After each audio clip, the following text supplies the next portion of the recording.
on the Duty of Civil Disobedience by Henry David Thoreau, 1849, original title, Resistance to Civil Government, narrated by Ian Freng. Introduction, Government and Conscience. I heartily accept the motto, that government is best which governs least, and I should like to see it acted up to more rapidly and systematically. Carried out, it finally amounts to this, which also I believe, that government is best which governs not at all. And when men are prepared for it, that will be the kind of government which they will have. Government is at best but an expedient, but most governments are usually, and all governments are sometimes, inexpedient. The objections which have been brought against a standing army, and they are many and weighty, and deserve to prevail, may also at last be brought against a standing government. The standing army is only an arm of the standing government. The government itself, which is only the mode which the people have chosen to execute their will, is equally liable to be abused and perverted before the people can act through it. Witness the present Mexican War, the work of comparatively a few individuals using the standing government as their tool. For in the outset, the people would not have consented to this measure. This American government, what is it but a tradition, though a recent one, endeavoring to transmit itself unimpaired to posterity, but each instant losing some of its integrity? It has not the vitality and force of a single living man, for a single man can bend it to his will. It is a sort of wooden gun to the people themselves, and if ever they should use it in earnest as a real one against each other, it will surely split. But it is not the less necessary for this, for the people must have some complicated machinery or other, and hear its din, to satisfy that idea of government which they have. Governments show thus how successfully men can be imposed on, even impose on themselves, for their own advantage.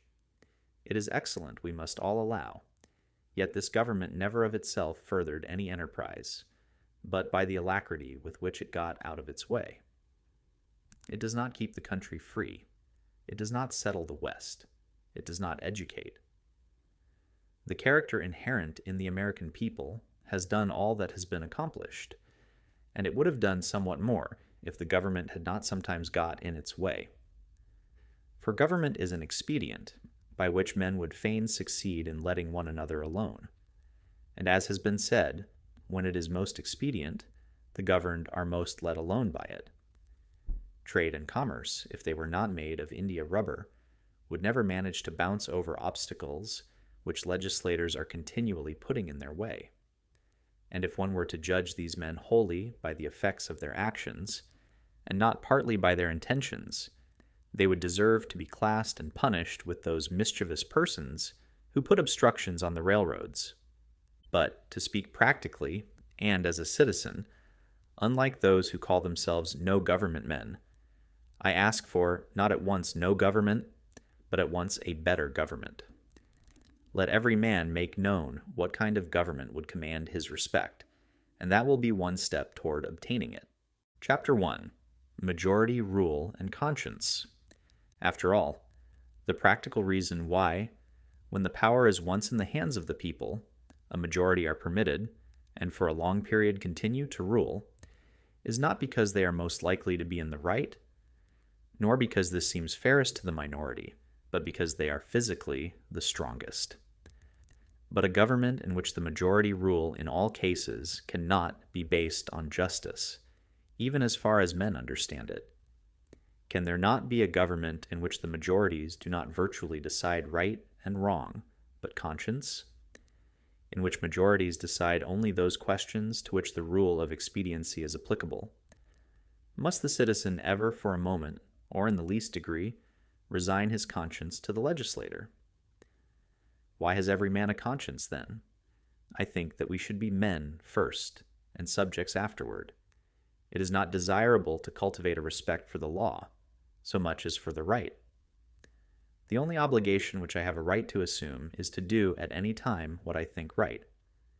It is truly enough said that a corporation has no conscience, but a corporation of conscientious men is a corporation with a conscience.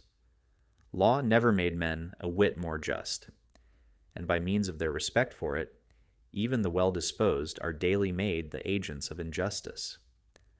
A common and natural result of an undue respect for the law is that you may see a file of soldiers, colonel, captain, corporal, privates, powder monkeys and all, marching in admirable order over hill and dale to the wars, against their wills, aye, against their common sense and consciences, which makes it very steep marching indeed, and produces a palpitation of the heart. They have no doubt that it is a damnable business in which they are concerned. They are all peaceably inclined. Now, what are they?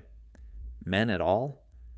Or small movable forts and magazines at the service of some unscrupulous man in power?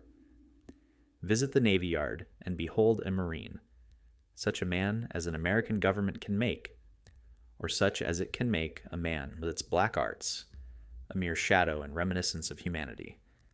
A man laid out alive and standing, and already, as one may say, buried under arms with funeral accompaniment, though it may be. Not a drum was heard, not a funeral note.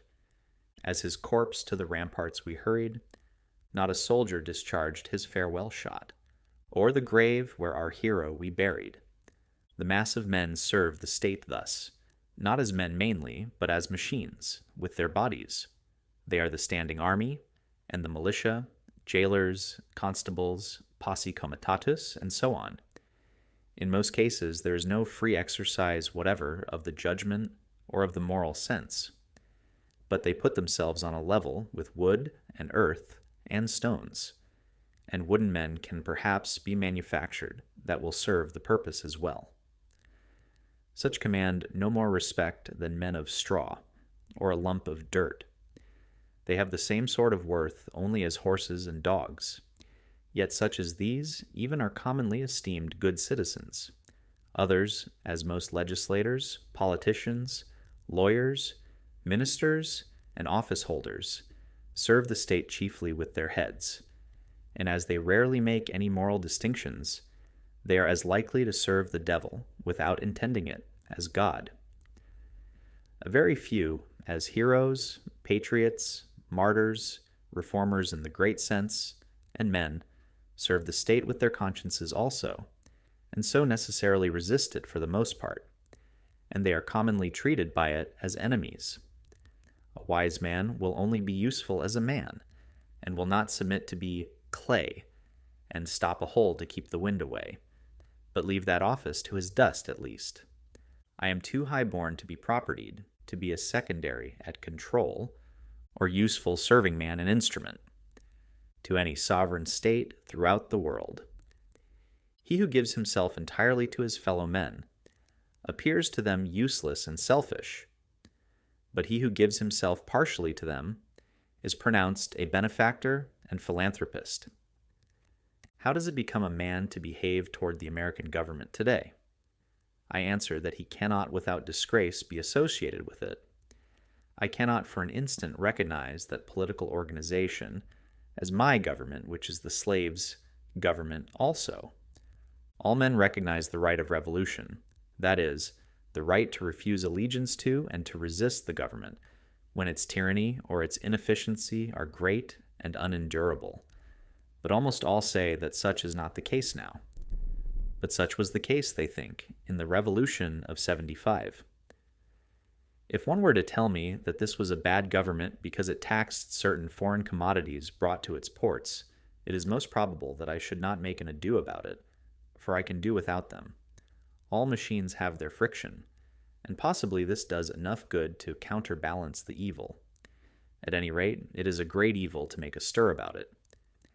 But when the friction comes to have its machine, and oppression and robbery are organized, I say, let us not have such a machine any longer. In other words, when a sixth of the population of a nation which has undertaken to be the refuge of liberty are slaves, and a whole country is unjustly overrun and conquered by a foreign army, and subjected to military law, I think that it is not too soon for honest men to rebel and revolutionize. What makes this duty the more urgent is the fact that the country so overrun is not our own, but ours is the invading army. Paley, a common authority with many on moral questions, in his chapter on the duty of submission to civil government, resolves all civil obligation into expediency, and he proceeds to say that so long as the interest of the whole society requires it, that is, so long as the established government cannot be resisted or changed without public inconveniency, it is the will of God that the established government be obeyed, and no longer. This principle being admitted, the justice of every particular case of resistance is reduced to a computation of the quantity of the danger and grievance on the one side, and of the probability and expense of redressing it on the other. Of this, he says, every man shall judge for himself. But Paley appears never to have contemplated those cases to which the rule of expediency does not apply, in which a people, as well as an individual, must do justice, cost what it may. If I have unjustly wrested a plank from a drowning man, I must restore it to him, though I drown myself. This, according to Paley, would be inconvenient. But he that would save his life in such a case shall lose it. This people must cease to hold slaves and to make war on Mexico, though it cost them their existence as a people. In their practice, nations agree with Paley, but does anyone think that Massachusetts does exactly what is right at the present crisis? A drab of state, a cloth of silver slut, to have her train borne up and her soul trail in the dirt. Practically speaking, the opponents to a reform in Massachusetts are not 100,000 politicians at the South, but 100,000 merchants and farmers here, who are more interested in commerce and agriculture than they are in humanity, and are not prepared to do justice to the slave and to Mexico, cost what it may. I quarrel not with far-off foes, but with those who, near at home, cooperate with, and do the bidding of those far away, and without whom the latter would be harmless. We are accustomed to say that the mass of men are unprepared, but improvement is slow because the few are not materially wiser or better than the many. It is not so important that many should be as good as you, as that there be some absolute goodness somewhere, for that will leaven the whole lump. There are thousands who are in opinion opposed to slavery and to the war, who yet in effect do nothing to put an end to them, who, esteeming themselves children of Washington and Franklin, sit down with their hands in their pockets, and say that they know not what to do, and do nothing, who even postpone the question of freedom to the question of free trade, and quietly read the prices, current along with the latest advices from Mexico after dinner, and, it may be, fall asleep over them both. What is the price current of an honest man and patriot today? They hesitate, and they regret, and sometimes they petition, but they do nothing in earnest and with effect. They will wait, well disposed, for others to remedy the evil, that they may no longer have it to regret. At most, they give only a cheap vote and a feeble countenance and Godspeed to the right as it goes by them.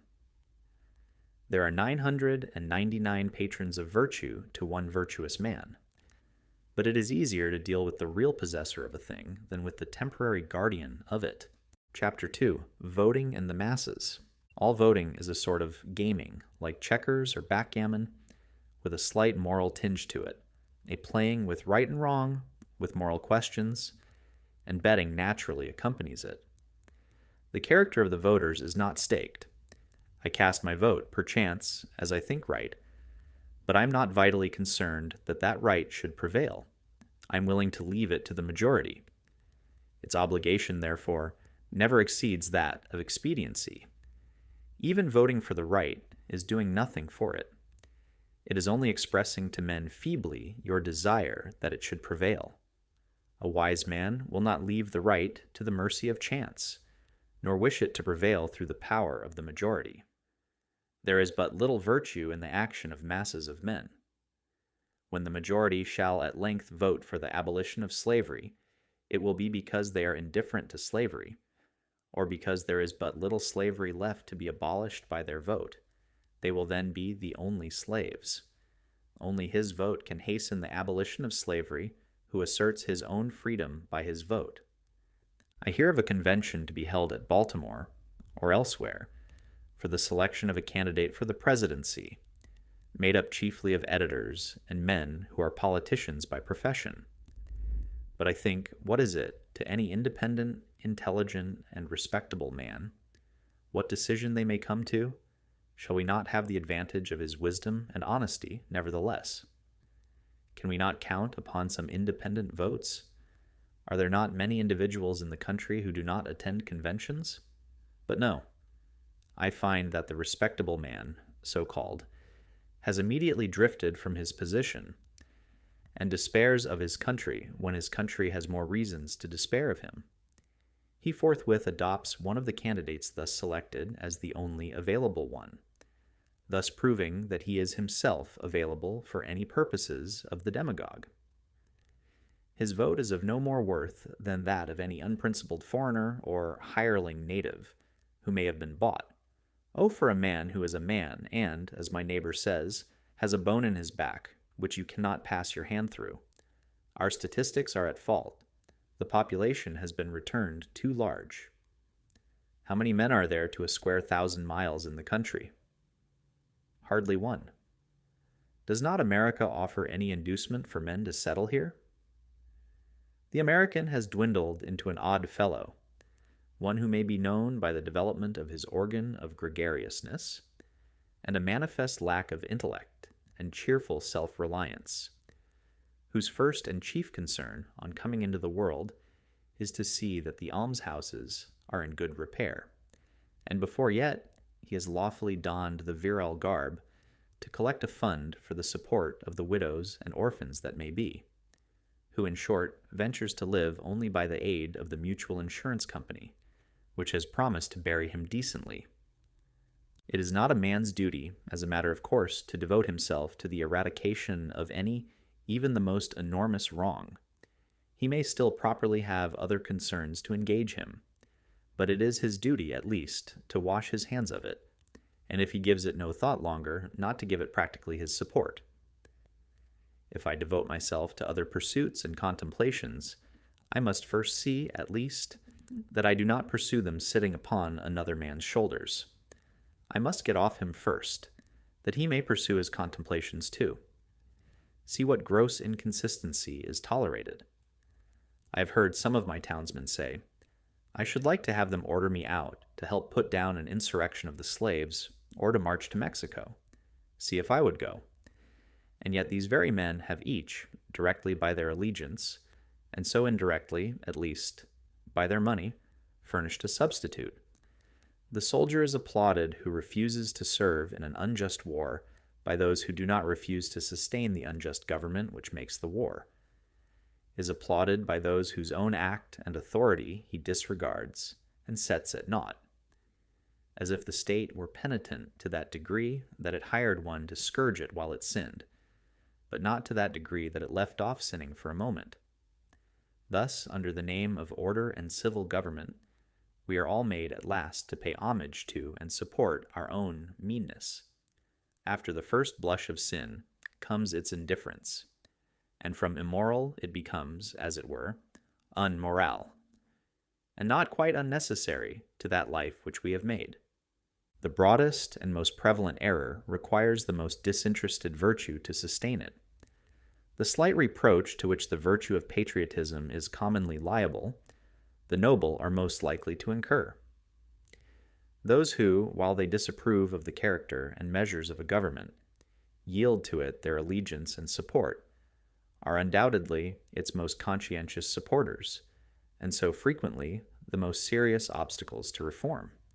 Some are petitioning the state to dissolve the Union, to disregard the requisitions of the President. Why do they not dissolve it themselves, the union between themselves and the state, and refuse to pay their quota into its treasury? Do not they stand in the same relation to the state that the state does to the Union?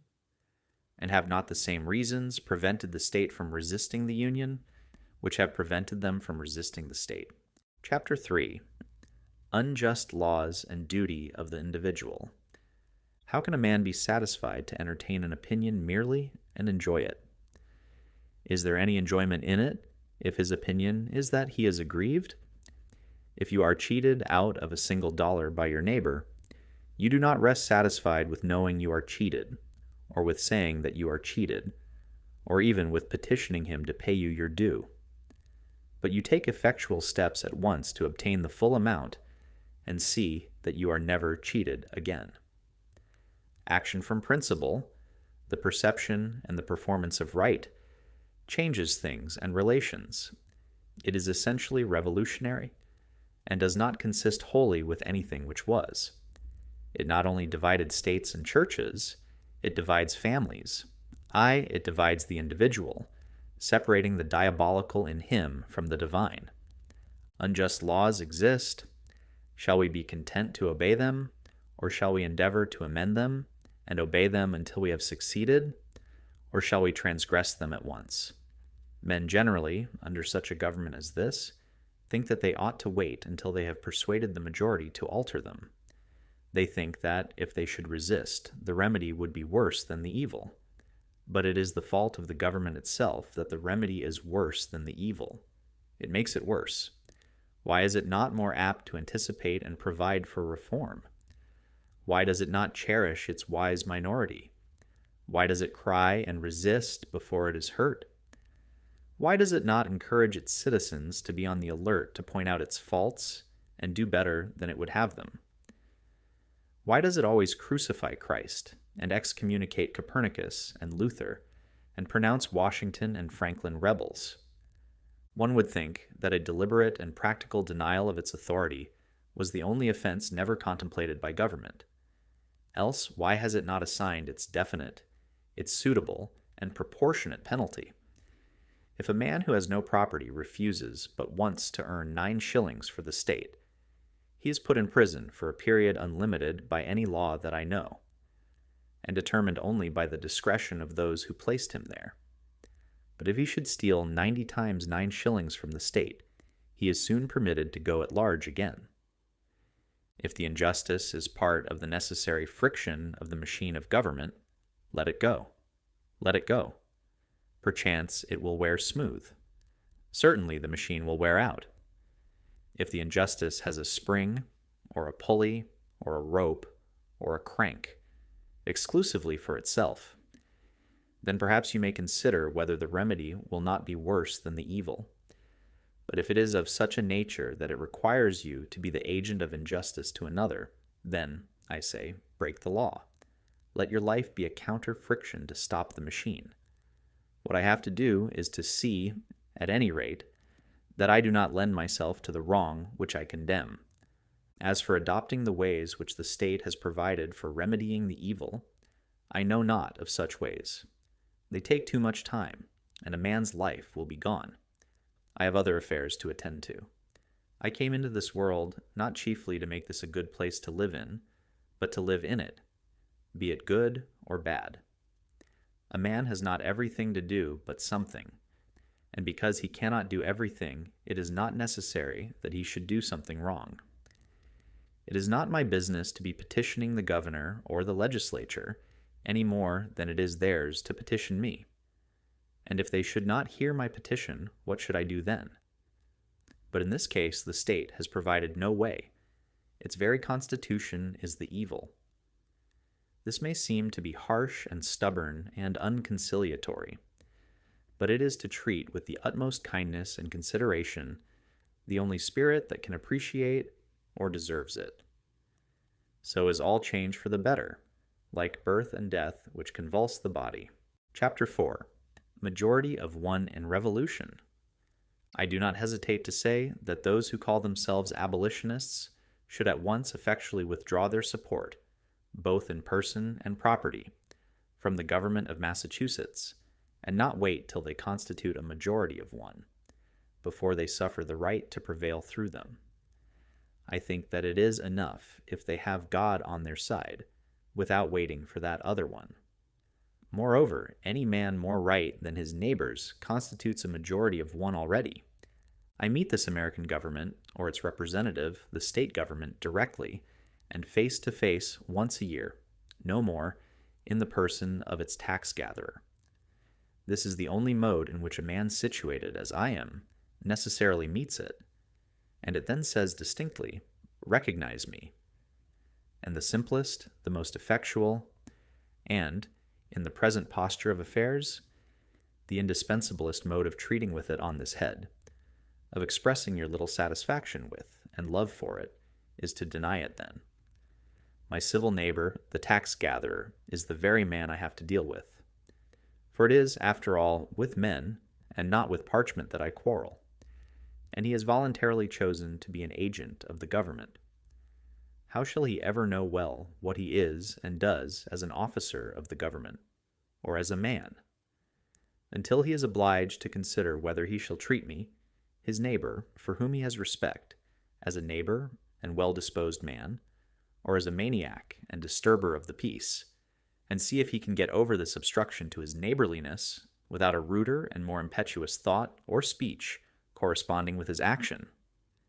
I know this well, that if 1,000, if 100, if 10 men whom I could name, if 10 honest men only, aye, if one honest man in the state of Massachusetts, ceasing to hold slaves, were actually to withdraw from this co-partnership and be locked up in the county jail, therefore it would be the abolition of slavery in America. For it matters not how small the beginning may seem to be. What is once well done is done forever. But we love better to talk about it. That we say is our mission. Reform keeps many scores of newspapers in its service, but not one man. If my esteemed neighbor, the state's ambassador, who will devote his days to the settlement of the question of human rights in the council chamber, instead of being threatened with the prisons of Carolina, were to sit down the prisoner of Massachusetts, that state which is so anxious to foist the sin of slavery upon her sister, though at present she can discover only an act of inhospitality, to be the ground of a quarrel with her, the legislature would not wholly waive the subject of the following winter. Chapter 5. The true place for a just man is prison. Under a government which imprisons any unjustly, the true place for a just man is also a prison. The proper place today, the only place which Massachusetts has provided for her freer and less desponding spirits, is in her prisons, to be put out and locked out of the state by her own act, as they have already put themselves out by their principles. It is there that the fugitive slave and the Mexican prisoner on parole, and the Indian come to plead the wrongs of his race should find them, on that separate but more free and honorable ground, where the state places those who are not with her but against her, the only house in a slave state in which a free man can abide with honor. If any think that their influence would be lost there, and their voices no longer afflict the ear of the state, that they would not be as an enemy within its walls, they do not know by how much truth is stronger than error, nor how much more eloquently and effectively he can combat injustice who has experienced a little in his own person. Cast your whole vote, not a strip of paper merely, but your whole influence. A minority is powerless while it conforms to the majority. It is not even a minority then, but it is irresistible when it clogs by its whole weight. If the alternative is to keep all just men in prison, or give up war and slavery, the state will not hesitate which to choose. If 1,000 men were not to pay their tax bills this year, that would not be a violent and bloody measure, as it would be to pay them, and enable the state to commit violence and shed innocent blood. This is, in fact, the definition of a peaceable revolution, if any such is possible. If the tax gatherer or any other public officer asks me, as one has done, "But what shall I do?" my answer is, if you really wish to do anything, resign your office. When the subject has refused allegiance and the officer has resigned his office, then the revolution is accomplished. But even suppose blood should flow. Is there not a sort of bloodshed when the conscience is wounded? Through this wound, a man's real manhood and immortality flow out, and he bleeds to an everlasting death. I see this blood flowing now. I have contemplated the imprisonment of the offender, rather than the seizure of his goods, though both will serve the same purpose, because they who assert the purest right, and consequently are most dangerous to a corrupt state, commonly have not spent much time in accumulating property. To such the state renders comparatively small service, and a slight tax is wont to appear exorbitant, particularly if they are obliged to earn it by special labor with their hands. If there were one who lived wholly without the use of money, the state itself would hesitate to demand it of him. But the rich man, not to make any invidious comparison, is always sold to the institution which makes him rich. Absolutely speaking, the more money, the less virtue, for money comes between a man and his objects, and obtains them for him. It was certainly no great virtue to obtain it. It puts to rest many questions which he would otherwise be taxed to answer, while the only new question which it puts is the hard but superfluous one, how to spend it. Thus, his moral ground is taken from under his feet. The opportunities of living are diminished in proportion as what are called the means are increased. The best thing a man can do for his culture when he is rich is to endeavor to carry out those schemes which he entertained when he was poor. Christ answered the Herodians according to their condition. "Show me the tribute money," said he, and one took a penny out of his pocket. If you use money which has the image of Caesar on it, and which he has made current and valuable, that is, if you are men of the state, and gladly enjoy the advantages of Caesar's government, then pay him back some of his own when he demands it. Render therefore to Caesar that which is Caesar's, and to God those things which are God's, leaving them no wiser than before as to which was which, for they did not wish to know. When I converse with the freest of my neighbors, I perceive that, whatever they may say about the magnitude and seriousness of the question, and their regard for the public tranquility, the long and the short of the matter is that they cannot spare the protection of the existing government, and they dread the consequences of disobedience to it, to their property and families. For my own part, I should not like to think that I ever rely on the protection of the state, but if I deny the authority of the state when it presents its tax bill, it will soon take and waste all my property, and so harass me and my children without end. This is hard. This makes it impossible for a man to live honestly and at the same time comfortably in outward respects. It will not be worth the while to accumulate property. That would be sure to go again. You must hire or squat somewhere, and raise but a small crop, and eat that soon. You must live within yourself, and depend upon yourself, always tucked up and ready for a start, and not have many affairs. A man may grow rich in Turkey, even, if he will be in all respects a good subject of the Turkish government. Confucius said, "If a state is governed by the principles of reason, poverty and misery are subjects of shame. If a state is not governed by the principles of reason, riches and honors are the subjects of shame." No, until I want the protection of Massachusetts to be extended to me in some distant southern port, where my liberty is endangered, or until I am bent solely on building up an estate at home by peaceful enterprise, I can afford to refuse allegiance to Massachusetts and her right to my property and life. It costs me less in every sense to incur the penalty of disobedience to the state than it would to obey. I should feel as if I were worth less in that case. Some years ago, the state met me in behalf of the church and commanded me to pay a certain sum toward the support of a clergyman whose preaching my father attended, but never I myself. "Pay it," it said, "or be locked up in the jail." I declined to pay, but unfortunately another man saw fit to pay it. I did not see why the schoolmaster should be taxed to support the priest, and not the priest the schoolmaster. For I was not the state's schoolmaster, but I supported myself by voluntary subscription. I did not see why the Lyceum should not present its tax bill, and have the state to back its demand, as well as the church. However, at the request of the selectmen, I condescended to make some such statement as this in writing. Know all men by these presents that I, Henry Thoreau, do not wish to be regarded as a member of any incorporated society which I have not joined. This I gave to the town clerk, and he has it.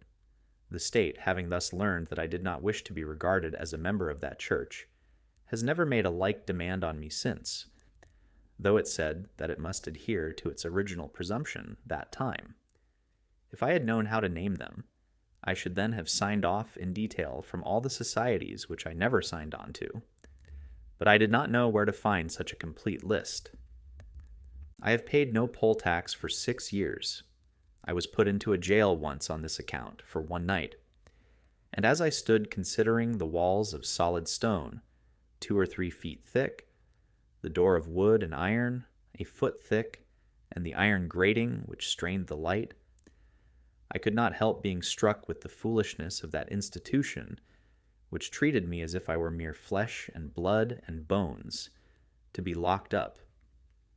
I wondered that it should have concluded at length that this was the best use it could put me to, and had never thought to avail itself of my services in some way.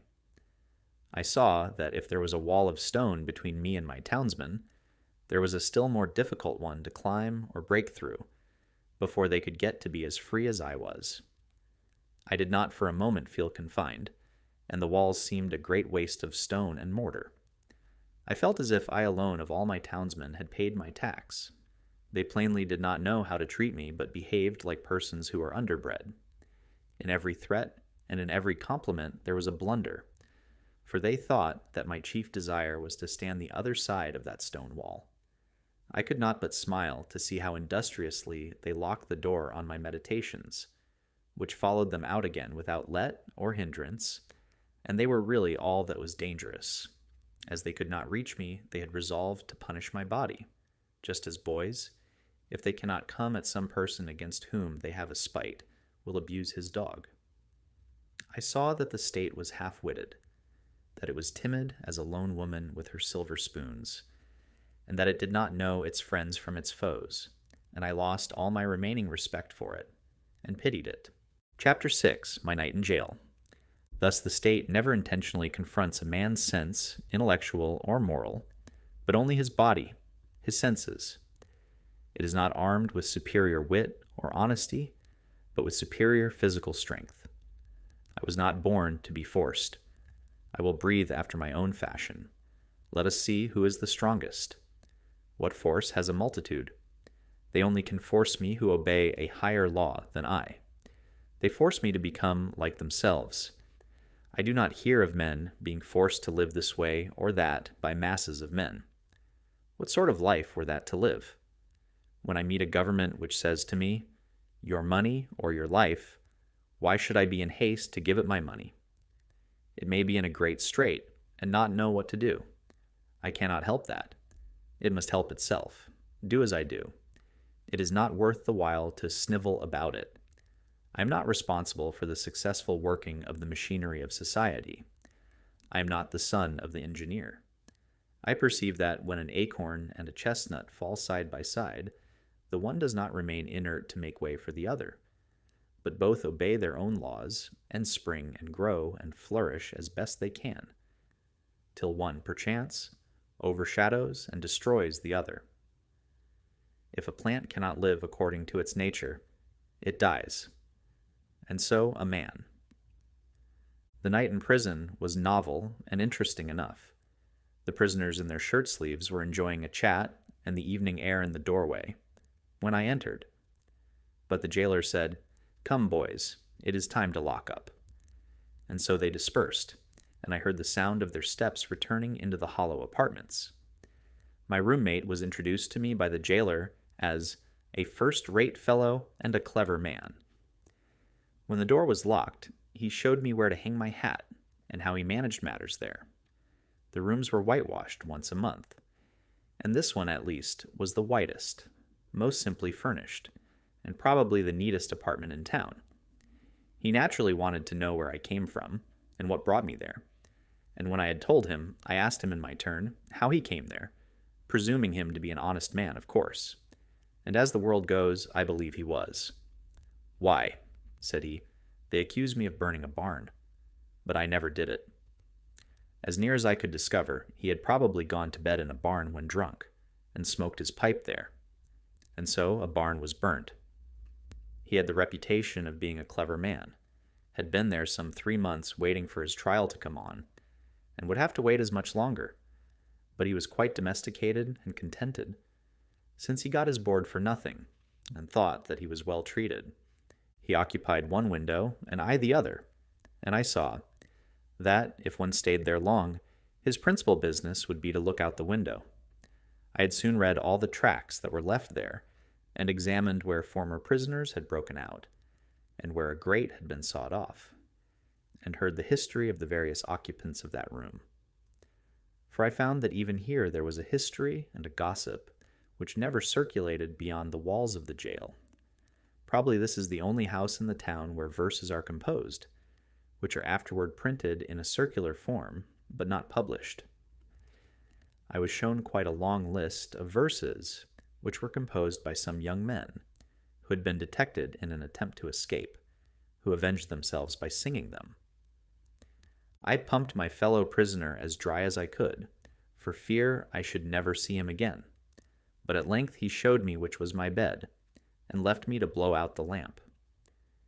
It was like traveling into a far country, such as I had never expected to behold, to lie there for one night. It seemed to me that I never had heard the town clock strike before, nor the evening sounds of the village, for we slept with the windows open, which were inside the grating. It was to see my native village in the light of the Middle Ages, and our Concord was turned into a Rhine stream, and visions of knights and castles passed before me. They were the voices of old burghers that I heard in the streets. I was an involuntary spectator and auditor of whatever was done and said in the kitchen of the adjacent village inn, a wholly new and rare experience to me. It was a closer view of my native town. I was fairly inside of it. I never had seen its institutions before. This is one of its peculiar institutions, for it is a shire town. I began to comprehend what its inhabitants were about. In the morning, our breakfasts were put through the hole in the door, in small, oblong square tin pans made to fit, and holding a pint of chocolate with brown bread and an iron spoon. When they called for the vessels again, I was green enough to return what bread I had left, but my comrade seized it and said that I should lay that up for lunch or dinner. Soon after, he was let out to work at haying in a neighboring field, whither he went every day, and would not be back till noon. So he bade me good day, saying that he doubted if he should see me again. When I came out of prison, for someone interfered and paid the tax, I did not perceive that great changes had taken place on the common, such as he observed, who went in a youth, and emerged a gray-headed man, and yet a change had to my eyes come over the scene, the town, and state, and country, greater than any that mere time could effect. I saw yet more distinctly the state in which I lived.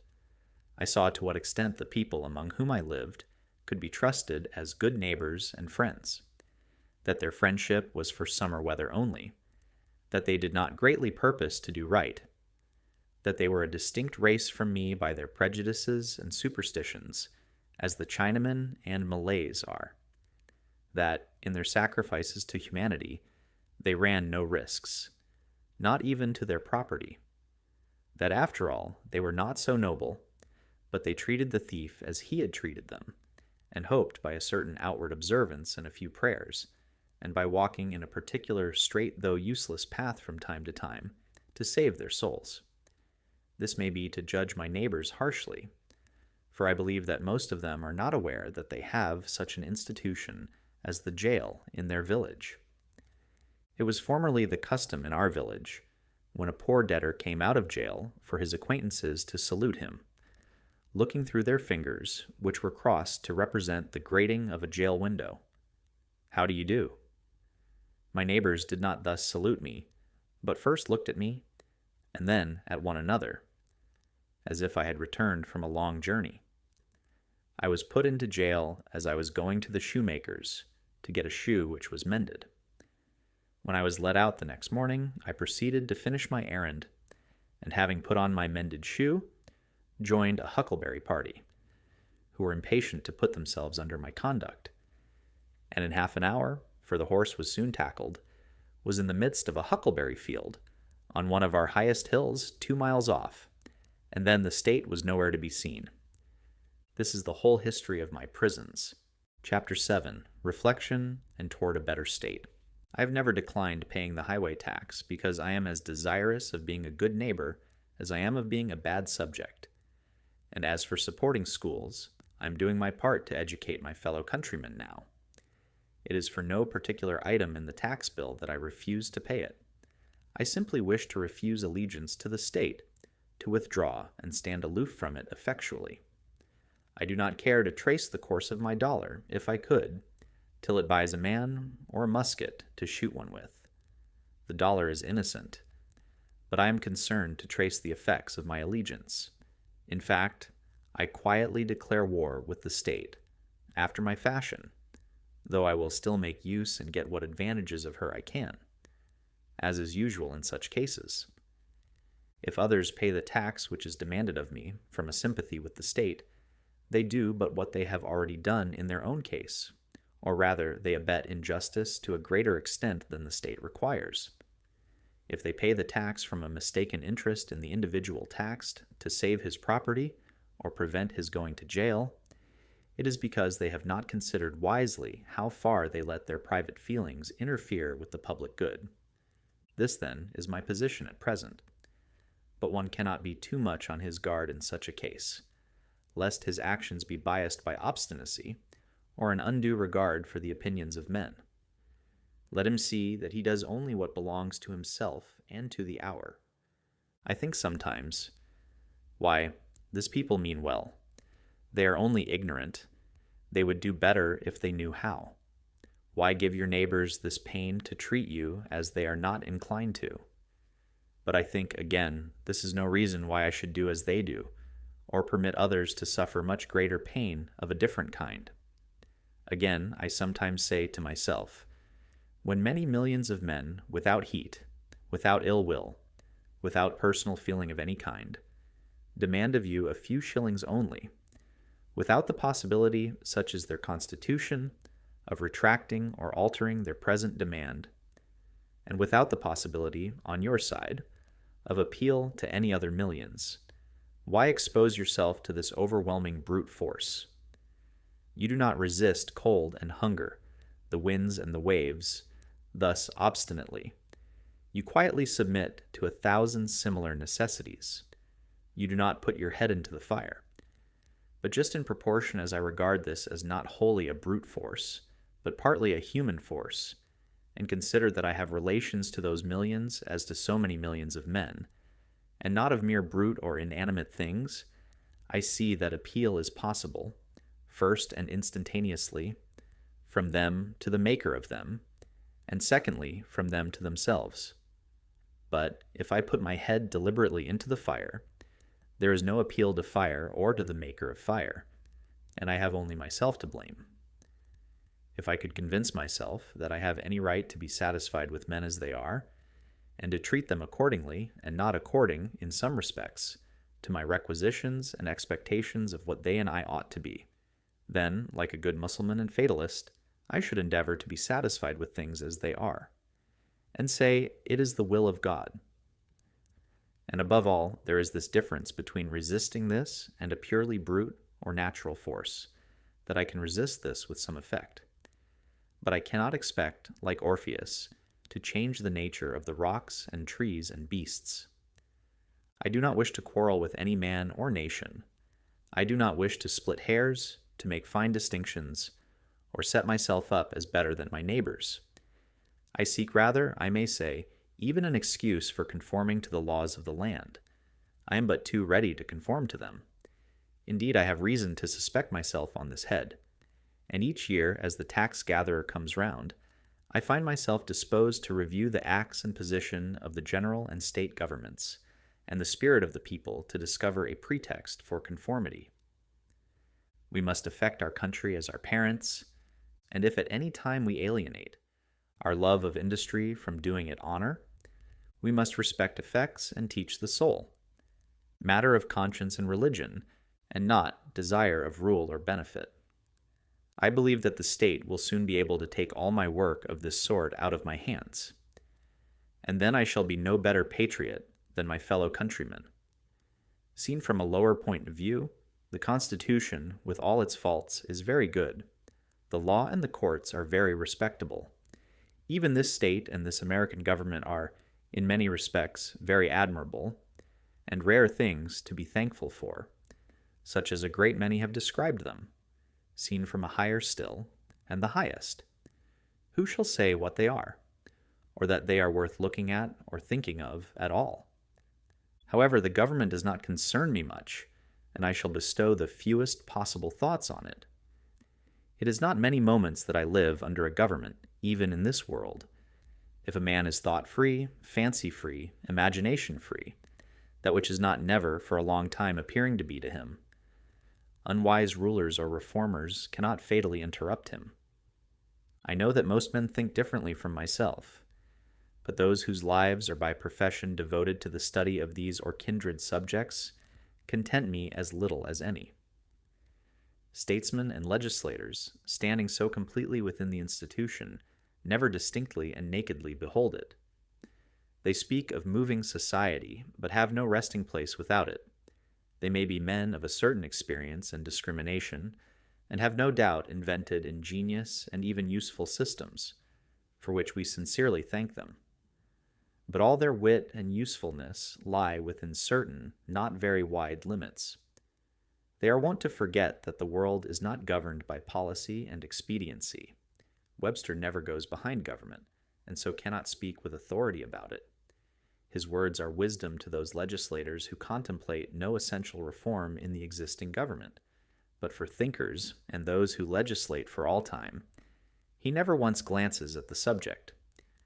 I know of those whose serene and wise speculations on this theme would soon reveal the limits of his mind's range and hospitality. Yet, compared with the cheap professions of most reformers, and the still cheaper wisdom and eloquence of politicians in general, his are almost the only sensible and valuable words, and we thank heaven for him. Comparatively, he is always strong, original, and above all, practical. Still his quality is not wisdom, but prudence. The lawyer's truth is not truth, but consistency or consistent expediency. Truth is always in harmony with herself, and is not concerned chiefly to reveal the justice that may consist with wrongdoing. He well deserves to be called, as he has been called, the defender of the Constitution. There are really no blows to be given by him, but defensive ones. He is not a leader, but a follower. His leaders are the men of '87.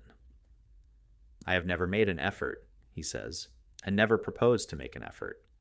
I have never countenanced an effort, and never mean to countenance an effort to disturb the arrangement as originally made, by which the various states came into the Union. Still thinking of the sanction which the Constitution gives to slavery, he says, because it was part of the original compact, let it stand. Notwithstanding his special acuteness and ability, he is unable to take a fact out of its merely political relations, and behold it as it lies absolutely to be disposed of by the intellect. What, for instance, it behoves a man to do here in America today with regard to slavery, but ventures, or is driven, to make some such desperate answer as the following, while professing to speak absolutely and as a private man, from which what new and singular code of social duties might be inferred. The manner, says he, in which the governments of those states where slavery exists are to regulate it, is for their own consideration, under the responsibility to their constituents, to the general laws of propriety, humanity, and justice, and to God. Associations formed elsewhere, springing from a feeling of humanity, or any other cause, have nothing whatever to do with it. They have never received any encouragement from me, and they never will. These extracts have been inserted since the lecture was read, HDT. They who know of no purer sources of truth, who have traced up its stream no higher, stand, and wisely stand, by the Bible and the Constitution, and drink at it there with reverence and humanity, but they who behold where it comes trickling into this lake or that pool, gird up their loins once more, and continue their pilgrimage toward its fountainhead. No man with a genius for legislation has appeared in America. They are rare in the history of the world. There are orators, politicians, and eloquent men by the thousand, but the speaker has not yet opened his mouth to speak, who is capable of settling the much-vexed questions of the day. We love eloquence for its own sake, and not for any truth which it may utter, or any heroism it may inspire. Our legislators have not yet learned the comparative value of free trade and of freedom, of union and of rectitude to a nation. They have no genius or talent for comparatively humble questions of taxation and finance, commerce and manufactures, and agriculture. If we were left solely to the wordy wit of legislators in Congress for our guidance, uncorrected by the seasonable experience and the effectual complaints of the people, America would not long retain her rank among the nations. For 1800 years, though perchance I have no right to say it, the New Testament has been written. Yet where is the legislator who has wisdom and practical talent enough to avail himself of the light which it sheds on the science of legislation? The authority of government, even such as I am willing to submit to? For I will cheerfully obey those who know and can do better than I, and in many things even those who neither know nor can do so well, is still an impure one. To be strictly just, it must have the sanction and consent of the governed. It can have no pure right over my person and property, but what I concede to it. The progress from an absolute to a limited monarchy, from a limited monarchy to a democracy, is a progress toward a true respect for the individual. Even the Chinese philosopher was wise enough to regard the individual as the basis of the empire. Is a democracy, such as we know it, the last improvement possible in government? Is it not possible to take a step further towards recognizing and organizing the rights of man? There will never be a really free and enlightened state until the state comes to recognize the individual as a higher and independent power, from which all its own power and authority are derived, and treats him accordingly. I please myself with imagining a state at last which can afford to be just to all men, and to treat the individual with respect as a neighbor, which even would not think it inconsistent with its own repose if a few were to live aloof from it, not meddling with it, nor embraced by it, who fulfilled all the duties of neighbors and fellow men. A state which bore this kind of fruit, and suffered it to drop off as fast as it ripened, would prepare the way for a still more perfect and glorious state, which also I have imagined, but not yet anywhere seen. This has been a reading of On the Duty of Civil Disobedience by Henry David Thoreau. We hope you have enjoyed this audiobook.